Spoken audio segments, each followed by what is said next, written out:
Sä oot vitun vammanen. Kai sä oikeesti ymmärrät, sä oot varmaan vammanen. Kehitysvammanen. Mene jonnekin hoitoon. Olin kuullut ystävältäni, että läheisessä metsikössä on jotain outoa. Päätin mennä tutkimaan asiaa, ja hetken päästä kuulin puskasta omituisia ääniä. Kun pääsin puskan lähelle, näin jotakin siellä, jotakin isoa ja valkoista.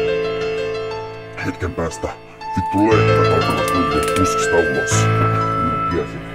Minä tiesin, että tämä on valtion. Tämä on niiden salainen koe. Elikkä saada lehmä meidän mettään. Että jos te näette lehmän tän takapihalla. Tuolla menee nyt tummaihoinen ihminen, niin älä vaan pidä katsekontaktia. Ja maailma johtuu omasta kasvatuksesta.